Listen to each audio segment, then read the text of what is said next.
Langit Jakarta pagi itu kelabu. Awan menggantung berat seolah tahu bahwa keputusan besar sedang digodok di balik dinding tebal Istana Negara. Di ruang rapat rahasia yang tersembunyi di bawah tanah kompleks istana, Presiden Prabowo duduk dalam keheningan. Matanya tajam menatap layar monitor yang memutar rekaman suara, percakapan rahasia antara tiga pejabat tinggi yang tertawa puas membicarakan proyek fiktif senilai triliunan rupiah. Urat di pelipis sang presiden menegang. Sudah cukup, ucapnya pelan tapi mengandung amarah yang mendalam. Jenderal Agus Subianto, Panglima TNI, berdiri tegak di hadapan presiden. Di belakangnya, dua wanita berdiri gagah dalam seragam Kopassus.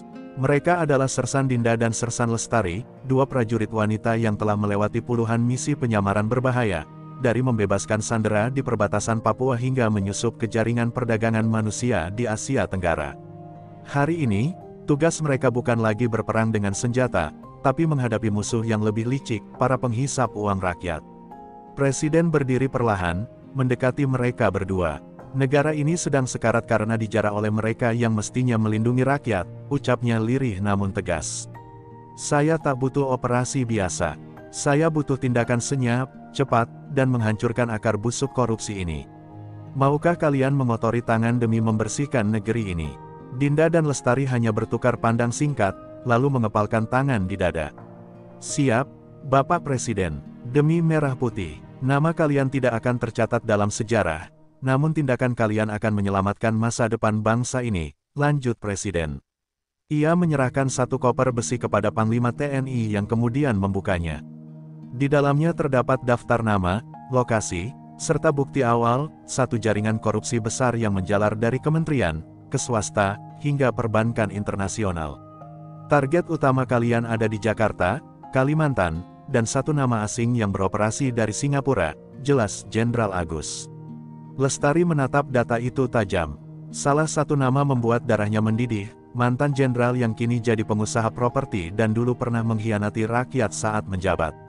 Dinda juga menggertakkan giginya. Di daftar itu, tertulis nama seorang menteri muda yang sering tampil di televisi dengan citra suci, namun ternyata dalam proyek fiktif terbesar dekade ini. Mereka sadar, ini bukan sekadar misi biasa. Ini adalah perang senyap melawan para iblis berjubah pemimpin. Sebelum mereka berangkat, Presiden mendekat dan menggenggam tangan Dinda. Jangan mati sia-sia, tapi jangan ragu untuk membunuh jika terpaksa. Rakyat butuh keberanian kalian. Di luar ruangan, hujan mulai turun, seolah langit merestui perjalanan dua sersan wanita itu. Dunia di luar masih tertidur dalam kebohongan, sementara dua bayangan mulai bergerak dalam sunyi, membawa misi suci dari seorang presiden yang tak ingin negaranya runtuh oleh korupsi. Dengan identitas palsu, mereka naik mobil hitam tak berplat resmi, meninggalkan istana dalam keheningan. Dinda berganti menjadi wanita karir sukses yang sedang naik daun, sementara Lestari menyamar sebagai pekerja di LSM lingkungan yang vokal terhadap proyek-proyek tambang. Mereka tak tahu apa yang akan menanti, namun satu hal pasti, peluru bukan lagi satu-satunya bahaya, karena musuh kini memakai jas, senyum manis, dan kekuasaan. Misi telah dimulai. Perang melawan korupsi telah dinyalakan dalam sunyi, dan dua sersan wanita cantik kini menjadi senjata paling mematikan Republik. Gedung pencakar langit di jantung Sudirman berdiri megah, memantulkan kilau lampu kota yang tak pernah tidur. Di lantai 21, sebuah perusahaan konsultan energi menjadi pintu masuk menuju jaringan korupsi yang terselubung rapi. Disinilah Sersan Dinda memulai penyamarannya sebagai Nadine Al-Karim, lulusan luar negeri yang baru saja direkrut sebagai asisten pribadi direktur operasional. Tak seorang pun tahu bahwa wanita berwajah lembut itu menyimpan rencana menghancurkan perusahaan dari dalam. Sementara itu, Lestari menjalankan penyamaran sebagai Intan Sasmita, aktivis LSM lingkungan yang vokal menolak proyek energi panas bumi yang merusak hutan adat di Kalimantan. Ia berhasil menarik perhatian media dan publik dengan orasi-orasinya yang tajam dan penuh semangat.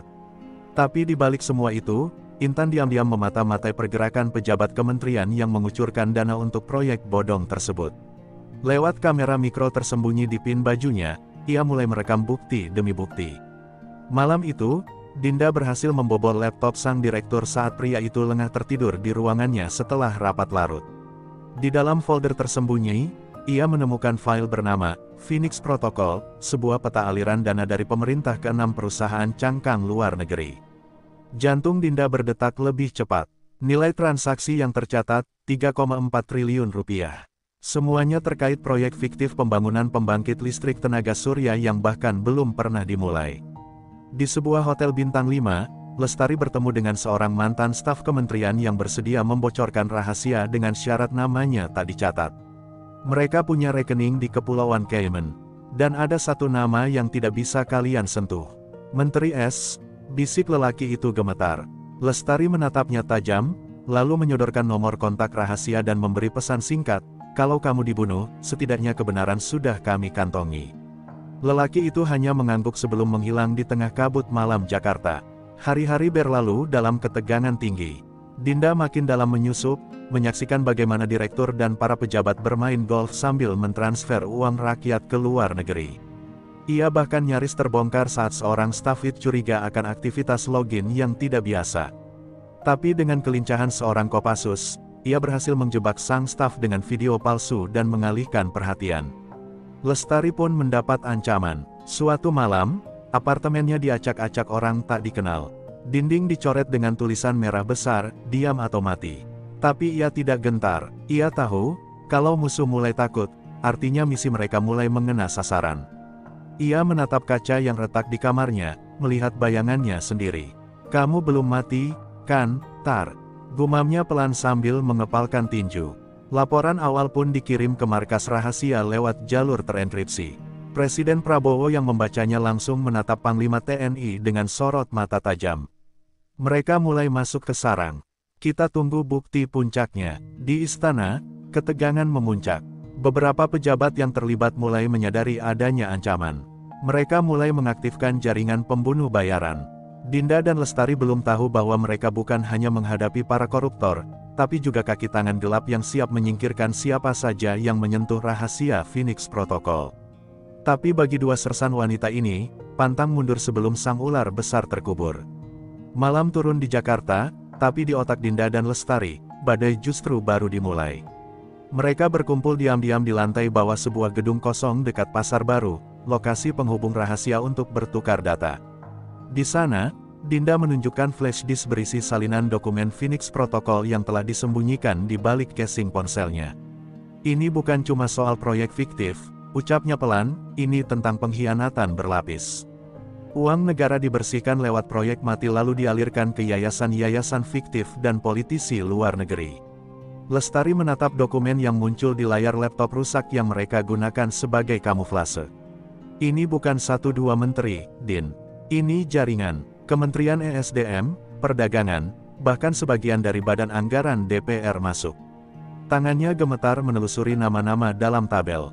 Salah satunya adalah nama seorang anggota parlemen senior yang sering tampil religius di media, menyerukan anti korupsi, dan bahkan pernah menyindir presiden.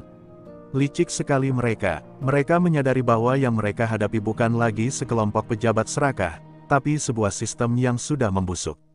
Uang dari proyek fiktif digunakan untuk membiayai kampanye politik, menyuap aparat penegak hukum, dan membungkam media. Lestari menatap Dinda. "Kalau data ini jatuh ke tangan yang salah, kita bisa mati sebelum sempat membukanya." Dinda mengangguk. "Itu sebabnya kita harus pastikan, ini sampai ke presiden, langsung." Namun rencana itu tak semudah yang dibayangkan. Esok paginya, saat Dinda tiba di kantor, suasana berubah mencekam. 3 pria berbadan besar berpakaian formal duduk di ruang direktur. Satu dari mereka memandangi Dinda lama dengan tatapan mencurigakan. "Tim audit internal," jelas sekretaris direktur dengan suara bergetar. Tapi Dinda tahu, itu bukan audit. Itu intimidasi. Seseorang dari dalam sudah mencium bau penyusup. Di tempat lain, Lestari juga menghadapi tekanan. Aktivitas LSM-nya dibekukan secara sepihak oleh pemerintah daerah. 2 anggotanya ditangkap tanpa surat resmi, dan 1 truk penuh aparat menggeledah markas mereka tanpa alasan. Tapi Lestari tetap berdiri. Ia bahkan muncul di salah satu siaran TV lokal dengan pesan menyindir, "Jika kebenaran membuat kalian takut, maka kalian tahu siapa yang harus dilawan." Malam harinya, Lestari menerima pesan dari seorang jurnalis investigasi kawakan bernama Bayu, yang sudah lama mengendus keanehan dalam proyek energi bersih. Mereka bertemu di tempat gelap, di sebuah bengkel tua yang ditinggalkan. Aku punya rekaman percakapan Menteri S dengan seorang pengusaha Malaysia. Mereka membahas cara membunuh wartawan yang terlalu dekat dengan dokumen Phoenix, kata Bayu sambil menyerahkan satu microchip kecil. Dengan data tambahan itu, kini semua potongan mulai menyatu. Skema besar ini bukan hanya soal korupsi, tapi juga eliminasi sistematis terhadap siapapun yang mengganggu. Dinda dan Lestari menyadari satu hal, mereka tak bisa lagi bertindak hanya sebagai pengamat. Mereka harus menyerang balik, menghancurkan jaringan ini dari dalam sebelum mereka dihancurkan. Dan malam itu, mereka memutuskan langkah gila, menculik salah satu eksekutor bayaran yang dikenal dengan nama Sandi Guntur, pembunuh berdarah dingin yang biasa membersihkan masalah bagi para koruptor. Mereka sadar, hanya dari mulut Guntur mereka bisa membuka gerbang menuju pusat kendali konspirasi ini. Dengan senang hati, berikut lanjutan cerita Asteris bab 4, perangkap di balik pesta Asteris, disajikan dalam 8 paragraf penuh drama dan ketegangan, melanjutkan misi Dinda dan Lestari. Sebuah undangan emas tiba di kantor tempat Dinda menyamar. Isinya, ajakan menghadiri pesta eksklusif di villa mewah kawasan Puncak yang diadakan oleh perusahaan mitra proyek energi. Ini bukan sekadar pesta, bisik Dinda pada Lestari lewat komunikasi terenkripsi. Ini arena pertemuan para dalang. Kita bisa temukan Guntur di sana. Tanpa ragu, mereka putuskan untuk menyusup. Waktu dan keberanian adalah senjata utama mereka. Malam pesta pun tiba. Villa itu bagaikan istana modern, dipenuhi pejabat, pengusaha, dan wanita-wanita glamor. Alkohol mengalir, tawa riuh terdengar, dan musik mengaburkan dosa yang bersembunyi di balik jas mahal. Dinda mengenakan gaun merah darah, tampil sebagai Nadine yang menggoda. Lestari menyamar sebagai pramuwisma bayaran, diam-diam menyusup lewat dapur, membawa alat pelacak mikro dan kamera tersembunyi di baki minuman. Di balik tirai balkon lantai 2, seorang pria berjas hitam sedang berbicara. Lewat ponsel, wajahnya tak asing, Guntur, algojo bayaran yang selama ini memburu siapapun yang mengganggu kepentingan para koruptor. Lestari mengaktifkan mikrofon mikro di dekatnya dan merekam kalimat mengerikan. Target berikutnya 2 wanita, satu dari kantor pusat dan satu dari LSM. Suruh orang-orang kita di Jakarta siap eksekusi dalam 48 jam. Lestari menahan napas. Itu mereka. Sementara itu, Dinda menemukan sesuatu yang lebih mengejutkan. Ia melihat seorang jenderal aktif TNI duduk berdampingan dengan Menteri S, tertawa sambil menunjukkan diagram proyek fiktif di tablet. Siap distribusi ke rekening luar. Yang penting, audit BPK bisa dikendalikan, kata sang jenderal. Dinda hampir tak percaya, ini bukan lagi soal korupsi biasa. Ini pengkhianatan negara oleh orang yang seharusnya melindunginya. Seketika rencana mereka berubah. Dinda mengirim sinyal SOS lewat jam tangan taktisnya ke Lestari. Kita gak bisa nunggu, kita culik Guntur malam ini.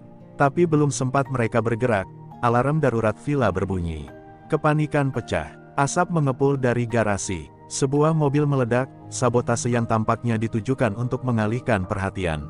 Mereka tahu kita di sini, teriak Lestari lewat radio. Dalam kekacauan itu, Dinda menerobos kerumunan dan menyusul Guntur yang berlari menuju belakang villa. Lestari menghadangnya dari sisi dapur. Dengan gerakan cepat dan terlatih, mereka menjatuhkan pria itu ke tanah, membiusnya dengan semprotan khusus. Dalam hitungan detik, mereka menyeret tubuh Guntur ke dalam van kecil yang sudah disiapkan di semak belakang. Misi penculikan berhasil, tapi mereka sadar, harga dari keberhasilan ini akan sangat mahal. Di dalam van yang melaju turun dari puncak, Guntur terikat dan tak sadarkan diri. Dinda menatap Lestari dengan napas berat. Malam ini kita melanggar semua protokol. Tapi ini satu-satunya jalan. Dia kunci ke pusat jaringan. Lestari mengangguk. Kalau kita gagal, mungkin kita takkan pernah kembali. Dan di villa yang mulai sepi dari tamu, Menteri S berdiri di balkon, menatap ke arah kota. Ia tahu 2 penyusup itu berhasil membawa pergi satu bidak pentingnya. Dengan wajah dingin, ia mengangkat ponsel dan berkata pelan, aktifkan opsi terakhir. Biarkan darah mereka mengalir di jalanan. Guntur terbangun dalam ruangan gelap dan lembab, kedua tangannya terikat ke kursi baja. Di depannya, 2 sosok wanita berdiri diam dalam sorotan lampu sorot kecil, Dinda dan Lestari. Tapi bukan lagi wajah lembut mereka yang ia lihat. Yang berdiri kini adalah 2 sersan Kopassus wanita yang dibentuk dari kerasnya tempur dan dinginnya medan misi. Kau tahu siapa kami, ujar Dinda dingin. Dan kami tahu semua yang kau lakukan. Tapi malam ini, kami hanya ingin satu hal, nama-nama dalangmu. Guntur tertawa kecil, meski bibirnya berdarah. Kalian pikir aku takut mati? Gumamnya pelan. Lestari mendekat, memutar rekaman suara Guntur sendiri saat memberi perintah pembunuhan terhadap mereka. Guntur terdiam. Untuk pertama kalinya, matanya menyiratkan keraguan. Kami tak ingin kau mati, Guntur. Kami ingin kau bicara, tapi kalau kau tetap keras kepala, kami akan seret namamu langsung ke media internasional sebagai tukang jagal koruptor. Bayangkan, wajahmu viral, dicari oleh semua negara. Pelan-pelan tekanan psikologis mereka mulai meretakkan pertahanan Guntur. Ia bercerita tentang bagaimana ia direkrut bukan oleh satu orang, melainkan oleh tim bayangan dari berbagai institusi, militer, lembaga keuangan, hingga pejabat tinggi. Ada pusat koordinasi mereka, tempat semua rencana dikunci. Di sana, semua transaksi bersih. Tidak ada bukti uang korupsi. Semuanya lewat sistem yang dimiliki oleh perusahaan teknologi swasta asing, bisik Guntur. Lestari mencatat cepat lokasinya. Guntur menatap mereka lama, lalu berkata, Gedung Orion, di SCBD. Tapi kalian tak akan bisa masuk hidup-hidup. Itu bukan gedung biasa, semua yang mendekat tanpa akses akan menghilang. Dinda menyipitkan mata, informasi ini terlalu berharga, tapi terlalu berisiko. Mereka sadar, pusat komando inilah jantung konspirasi. Tapi menyentuhnya berarti menyatakan perang terhadap elit-elit negara. Sementara itu, jauh di pusat kota, Menteri S menerima laporan dari anak buahnya bahwa Guntur telah hilang kontak selama 6 jam. Ia tak lagi tenang. Jika mereka berhasil mengorek sesuatu dari mulut Guntur, kita dalam masalah besar. Ia menghubungi seorang wanita asing bermata biru, direktur perusahaan teknologi bernama Claudia Mertens. Aktifkan sistem penghapus jejak, kita bersihkan semuanya malam ini. Claudia hanya menjawab dengan satu kalimat, kami akan buat mereka terlihat gila di mata publik. Dinda dan Lestari kini berada dalam dilema. Mereka memiliki informasi paling vital, tapi tak memiliki waktu. Guntur tak bisa mereka bawa ke markas resmi, terlalu berbahaya. Maka mereka memutuskan menyembunyikannya di rumah aman di kawasan hutan pinus, dijaga dua rekan lama Dinda dari Kopassus. Sementara itu, mereka menyusun rencana untuk menyusup ke gedung Orion dan membongkar pusat kendali konspirasi itu. Malam itu, sebelum tidur, Lestari duduk di pinggir ranjang kecil rumah aman dan menatap langit gelap.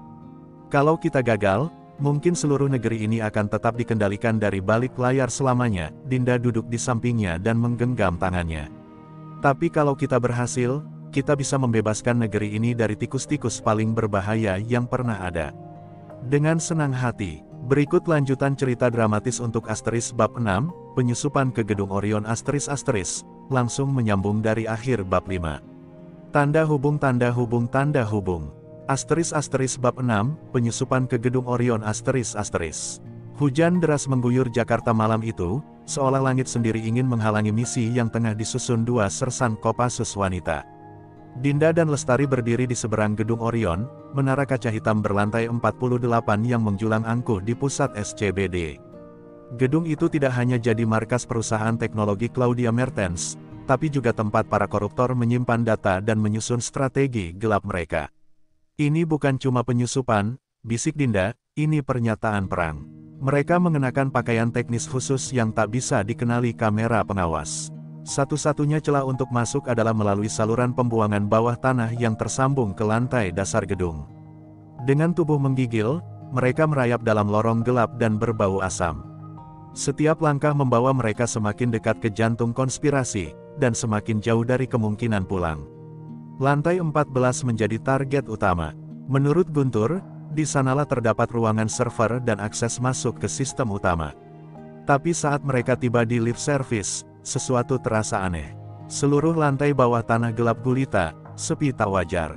Dinda menempelkan alat pendeteksi panas ke dinding, kosong. Terlalu kosong. Ini jebakan, gumam Lestari. Tapi tak ada waktu mundur. Mereka teruskan langkah. Begitu mencapai lantai 14, alarm tak terdengar mulai aktif. Puluhan kamera menyala bersamaan. Dinda mematikan lampu senter dan bersembunyi di balik panel. Tapi Lestari terlambat, laser tak kasat mata menyentuh tubuhnya, memicu sirene. Masuk, Sekarang, teriak Dinda sambil mendobrak pintu ruangan server. Dalam hitungan detik, pasukan keamanan bersenjata lengkap mulai bergerak naik. Di dalam ruangan server, hawa dingin dan dengungan mesin mengisi udara. Dinda segera menanamkan alat pemindai data, mencoba menyedot sebanyak mungkin informasi dari jaringan utama. Lestari menjaga pintu dengan pistol terangkat. Kita cuma punya 2 menit, katanya. Di layar, ribuan file terdeteksi, data transaksi, nama pejabat, nomor rekening luar negeri. Dunia gelap itu perlahan terbuka. Namun, suara ledakan terdengar dari tangga darurat. Pasukan mulai mengepung. Dinda meraih hard disk eksternal dan menarik kabelnya. Lari sekarang. Mereka melompat ke lubang ventilasi darurat dan merayap keluar, dikejar peluru dan suara teriakan. Salah satu peluru nyaris menembus kaki Lestari, tapi ia terus merangkak, menahan sakit. Di luar, van hitam menunggu, dikendarai rekan lama mereka, Sersan Bayu. Van itu melaju menembus hujan malam Jakarta, mengecoh pengejar dengan manuver tajam. Di dalamnya, Lestari menahan luka tembak. Dinda menatap erat hard disk yang ia genggam seperti nyawa kedua. Kalau data ini bocor ke publik, tak ada tempat aman lagi untuk mereka. Tapi mereka tahu, musuh tak akan tinggal diam. Pertempuran sesungguhnya baru saja dimulai. Dan jauh di lantai tertinggi gedung Orion, Claudia Mertens menatap rekaman kamera dengan ekspresi dingin. Mereka sudah masuk terlalu dalam, ucapnya lirih. Ia mengambil ponsel dan menelepon seseorang. Aktifkan protokol hitam, temukan mereka, hancurkan mereka, dengan senang hati. Berikut kelanjutan cerita dramatis untuk Asteris Bab 7, Protokol Hitam Asteris, langsung melanjutkan dari aksi penyusupan di gedung Orion. Malam itu tak pernah benar-benar berakhir bagi Dinda dan Lestari. Baru saja lolos dari maut di gedung Orion, mereka kini harus berhadapan dengan ancaman yang lebih menyeramkan. Protokol Hitam, sistem pengejaran otomatis yang dirancang untuk memburu dan melenyapkan siapapun yang mencuri data dari jaringan Claudia Mertens.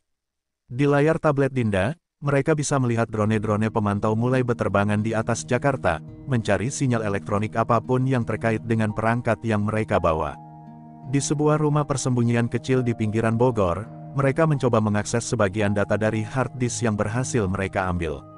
Nama-nama itu begitu banyak. Anggota DPR, menteri aktif, jenderal, bahkan pengusaha media. Semua terlibat dalam jaringan korupsi yang sistematis, rapi, dan brutal. Lestari menatap layar dengan mata berkaca-kaca. Selama ini kita bertempur di garis depan, tapi musuh sebenarnya justru duduk nyaman di ruang-ruang rapat istana. Namun kegentingan meningkat saat sinyal tablet mereka berhasil dilacak. 3 mobil hitam mendekat dalam senyap, diikuti drone bersenjata yang mengintai dari udara. Dinda segera mematikan seluruh perangkat dan memberi kode evakuasi. Mereka melompat keluar lewat jendela belakang dan menyusuri kebun singkong menuju hutan kecil di belakang rumah. Suara desingan peluru mulai terdengar, malam berubah menjadi ladang perburuan. Di tengah pelarian, Lestari tertembak di bahu. Darah mengucur deras, tapi ia tetap menggigit bibir, menolak menyerah. Bawa data itu ke orang yang bisa dipercaya, ke Jenderal Agus, katanya lemah.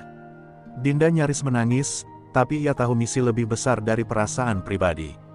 Dengan bantuan Bayu, mereka membawa Lestari ke klinik milik mantan tentara gerilya yang dulu berutang budi pada Dinda. Di sana, mereka mendapat waktu beberapa jam untuk menyusun langkah berikutnya. Sementara itu, Claudia Mertens menghubungi Menteri S. Mereka nyaris lolos lagi, tapi tak lama lagi mereka akan kehilangan segalanya, dukungan, tempat sembunyi, bahkan kepercayaan publik. Menteri S tertawa pendek, kita putar balik opini. Katakan pada media, 2 wanita berseragam menyusup ke perusahaan teknologi, mencuri data penting, dan membahayakan keamanan nasional. Kita ubah mereka jadi buronan. Keesokan paginya, semua media nasional dipenuhi berita palsu tentang Dinda dan Lestari. Foto mereka tersebar dengan cap pengkhianat negara Asteris. Bahkan satuan Kopassus pun dipaksa menyangkal keterlibatan mereka. Dinda menatap layar televisi dengan wajah kaku. Kita sudah masuk daftar buruh. Tapi itu artinya, kita ada di jalur yang benar. Lestari yang kini terbaring lemah menggenggam tangan Dinda. Kalau aku tak selamat, lanjutkan ini. Bongkar semuanya. Seret mereka ke cahaya. Dinda menunduk dan mengecup dahinya. Kita selesaikan ini bersama. Kita bukan bayangan mereka. Kita adalah cahaya yang mereka takuti. Dinda berdiri di depan cermin di dalam sebuah rumah sewaan, wajahnya penuh goresan lelah dan raut yang kaku. Di luar, hujan kembali turun deras. Namun, hari ini bukan hari untuk bersembunyi. Hari ini, ia akan menunjukkan kepada dunia siapa mereka sebenarnya. Di tangannya, tablet yang berisi data yang hampir memporak-porandakan jaringan korupsi yang telah menggerogoti negeri ini. Tetapi di sisi lain, hidup mereka bergantung pada satu hal, memenangkan perang informasi yang saat ini sedang dibangun oleh musuh. Ini bukan hanya tentang kita lagi, Dinda, bisik Lestari, suaranya serak. Lestari yang baru saja pulih dari luka tembaknya, kini duduk di samping Dinda dengan wajah penuh tekad. Kita bukan cuma dua sersan Kopassus yang melawan korupsi. Kita adalah harapan bagi seluruh bangsa yang merasa dihianati. Dinda memandang Lestari dan mengangguk pelan. Kebenaran yang mereka bawa di dalam data ini terlalu berbahaya. Mereka tahu, jika gagal menyebarkannya ke publik, mereka akan menjadi sasaran utama dan mustahil untuk hidup dalam bayang-bayang selamanya. Namun, mereka tidak bisa hanya menyerah pada situasi ini. Kita butuh orang dalam untuk membocorkan data ini ke dunia luar, Dinda berkata dengan yakin. Ada satu orang yang bisa kita percayai. Jenderal Agus. Di luar, pasukan keamanan swasta yang bekerja untuk Claudia Mertens terus memburu mereka tanpa henti. Setiap gerakan mereka dipantau, setiap langkah terasa seperti berada dalam perangkap yang semakin sempit. Namun Dinda dan Lestari memiliki satu keunggulan, mereka sudah terlalu jauh. Dalam beberapa jam, informasi yang mereka bawa bisa meruntuhkan segalanya. Mereka hanya perlu satu kesempatan untuk menyampaikan pesan ini kepada Jenderal Agus yang kini menjadi satu-satunya penyelamat mereka. Dengan rencana matang, mereka menghubungi Jenderal Agus melalui saluran yang tersembunyi. Agus sudah mengetahui tentang misi mereka dan dengan cepat menyiapkan segalanya. Sampai saatnya tiba, kita akan melawan dengan cara yang mereka tak harapkan, kata Jenderal Agus di ujung telepon, suara lantang dan penuh otoritas. Bersiaplah, kalian harus ke pusat siaran media pagi ini. Ketegangan memuncak saat Dinda dan Lestari menuju ke pusat media di Jakarta. Mereka tahu, jika mereka sampai di sana, semua kemungkinan terbuka, baik untuk kebebasan atau kehancuran. Setibanya di lokasi, mereka meluncur ke ruang studio berita, di mana Jenderal Agus menunggu dengan pasukannya yang setia. Semuanya siap, katanya. Saat berita ini keluar, dunia tak akan bisa menutup mata lagi. Saat Dinda dan Lestari memasuki ruang siaran, wajah mereka terpampang di layar besar. Mereka segera menghubungi pembaca berita yang siap menyiarkan data yang telah mereka curi dari gedung Orion. Dalam hitungan detik, berita itu mulai tersebar. Informasi yang selama ini terkubur dalam rapat-rapat gelap, kini mulai muncul satu persatu di layar televisi. Nama-nama besar yang terlibat dalam kejahatan ini mulai muncul, dan publik mulai terhenyak. Namun, di belakang layar, Claudia Mertens dan Menteri S sudah mempersiapkan langkah balasan. Mereka tahu mereka tidak bisa membiarkan ini terus berlanjut. Kita harus menghentikan mereka, ujar Claudia, tatapan matanya dingin. Ambil langkah terakhir, gunakan semua sumber daya kita, Sto. Begitu berita itu tersebar, dunia berbalik seketika. Stasiun televisi menayangkan nama-nama besar yang terlibat dalam skandal korupsi yang menyentuh setiap sektor penting negara. Rakyat yang terperangah menyaksikan para pemimpin mereka terjerat dalam jaringan gelap yang sudah meracuni sistem selama bertahun-tahun. Namun, untuk Dinda dan Lestari, kemenangan itu terasa semu. Dalam sekejap, mereka menjadi sasaran utama, bukan hanya oleh pemerintah, tetapi oleh para koruptor yang tak akan tinggal diam. Di markas pusat, Claudia Mertens dan Menteri S tidak tinggal diam. Mereka mengumpulkan pasukan elit, sebuah tim hitam yang siap menjalankan operasi Anubis Asteris, misi untuk menuntaskan para pemberontak ini. Mereka sudah mengotori tanah ini terlalu lama, ujar Claudia dengan suara dingin. Sekarang saatnya kita membersihkan mereka. Hancurkan mereka sebelum kebenaran lebih jauh tersebar. Di luar, Dinda dan Lestari tahu mereka hanya memiliki sedikit waktu. Pengejaran terhadap mereka sudah dimulai. Setiap gerakan mereka dipantau, setiap tempat berlindung sudah terdeteksi. Kita tak punya banyak pilihan, kata Dinda sambil memeriksa senjata yang tersembunyi di jaketnya. Kita harus bertarung untuk bertahan hidup, Lestari. Ini adalah akhir dari semuanya. Namun, perburuan ini bukan hanya tentang bertahan hidup. Dengan data yang mereka bawa, mereka memegang kunci untuk menghancurkan seluruh jaringan kejahatan ini. Mereka merencanakan untuk bertemu dengan seorang informan penting di kawasan Menteng, yang diyakini memiliki informasi lebih lanjut tentang siapa saja yang sebenarnya berada di belakang konspirasi ini. Tetapi untuk sampai ke sana, mereka harus melewati jalan yang penuh dengan jebakan. Setiap sudut kota seolah-olah berubah menjadi perangkap bagi mereka. Mobil hitam dan motor pemburu melintas di jalan-jalan yang sempit, memantau setiap gerakan mereka. Lestari menggigit bibir, merasakan luka lama yang semakin nyeri. Namun ia tahu, mereka tak akan bisa menyerah. Jika kita mati, setidaknya kita mati dengan membawa kebenaran, kata Lestari dengan suara parau. Dinda hanya mengangguk, hatinya berat, namun tekadnya tak tergoyahkan. Ketika mereka hampir mencapai tempat pertemuan, sebuah ledakan mengguncang kediaman mereka yang semula aman. Suara tembakan memecah kesunyian, dan dalam sekejap, mereka dikepung. Pasukan hitam dari Operasi Anubis telah sampai. Dinda dan Lestari menukar pandang, tak punya pilihan lain selain melawan sampai titik darah penghabisan. Dengan penuh keberanian, mereka bergerak cepat, menembak para pengejar yang mendekat, meskipun setiap peluru yang mereka lepaskan membuat tubuh mereka semakin lelah. Di dalam mobil, mereka meluncur menjauh, dengan hanya sedikit ruang untuk bernafas. Namun, tidak lama setelah itu, Dinda menerima pesan singkat yang mengejutkan. Data yang kalian bawa akan menjadi milik dunia, tulisnya. Kalian sudah memberikan harapan bagi semua yang menderita. Jangan berhenti. Itu datang dari Jenderal Agus, seorang sekutu yang telah menjadi penyelamat mereka. Kebenaran akan menang, kata Lestari. Tidak peduli seberapa kuat musuh kita. Namun, meski mendapatkan sedikit ketenangan, Dinda tahu bahwa pertempuran mereka belum berakhir. Dengan pasukan elit yang kini semakin mendekat, mereka harus memikirkan langkah selanjutnya, melawan atau melarikan diri. Tidak ada lagi tempat yang aman, dan dunia mereka sekarang berubah selamanya.